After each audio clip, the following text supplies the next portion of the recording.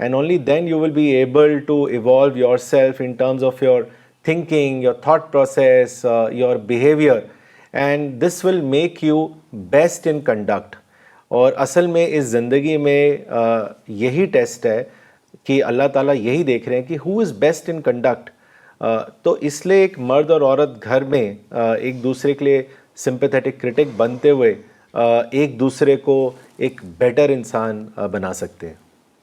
یہ جو آپ نے بات بتائی ہے نا ٹریننگ والی, یہ بہت ہی امپورٹنٹ ہے. اصل میں عورتوں کی ٹریننگ نہیں ہوتی ہے تو لوگ فرض کر لیتے ہیں کہ ان کے اندر یہ صلاحیت نہیں ہے کہ وہ باہر جا کے دین کا کام کر سکیں. اب وہ وجہ ہوتی ہے کہ ٹرینڈ نہیں ہوتی وہ. تو یہ انسان مرد عورت دونوں جو کچھ بھی ہے وہ پوٹینشلی ہوتا ہے. تو مرد تو باہر نکلتا ہے, اسکول جاتا ہے, سوسائٹی میں جاتا ہے, اس کی ٹریننگ ہو جاتی ہے. عورت کی ٹریننگ نہیں ہوتی گھر میں بیٹھے بیٹھے. تو لوگ یہ فرض کر لیتے ہیں کہ اس عورت کے اندر یہ صلاحیت ہی نہیں ہے, تو اس کی ٹریننگ بھی نہیں کرتے. تو رسول اللہ صلی اللہ علیہ وسلم, حضرت عائشہ خود بتاتی ہیں کہ جب آپ اٹھتے تھے تہجد کے وقت اور میں بھی بیدار ہوتی تو مجھے سب ڈسکس کرتے, باتیں بتاتے, تو ٹرین کرتے تھے. اس کا مطلب ہے کہ باقاعدہ. تو ہمیں بھی اپنی عورتوں کو ٹرین کرنا ہے, ان سے وہی باتیں کرنی ہیں.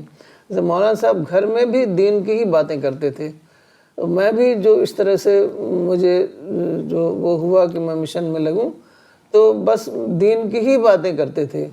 کبھی کوئی ڈسکوری بتاتے تھے, کبھی کوئی بات انہوں نے پڑھی ہے کوئی خاص بات تو وہ ہمیں بتاتے تھے. تو اس کی وجہ سے ہمیں جذبہ ہمارے اندر بیدار ہوتا تھا. تو یہی تمام مردوں کو بھی یہی کرنا ہے اگر وہ چاہتے ہیں کہ عورتیں جو ہیں وہ اس مشن کو لے کر آگے بڑھیں. جی, اور آپ نے بہت صحیح اگزامپل دیا حضرت عائشہ کا بھی. جیسے there are about almost 2200 hadiths attributed to Hazrat Aisha, and whenever companions would face any difficulty they would go to her. So how is that possible? It is only possible because, like you rightly said, Prophet trained her in that entire lifetime by discussion, by dialogue. Only then a person can become intellectual partner. تو آپ کا کچھ اور comments اور سوال لیتے ہیں. یہ کامنٹ بھیجا ہے ڈاکٹر اسلم خان صاحب نے سہارنپور سے. انہوں نے لکھا ہے, انہوں نے قرآن کی آیت کا حوالہ دیا ہے کہ قرآن says in chapter 51 verse 49, we created pairs of all things including men and women so that you may ponder over it. مس شبینہ علی نے کلکتہ سے کامنٹ اور سوال بھیجا ہے. انہوں نے لکھا ہے, Thank you, Appa, for such an enlightening and encouraging talk. I have a question.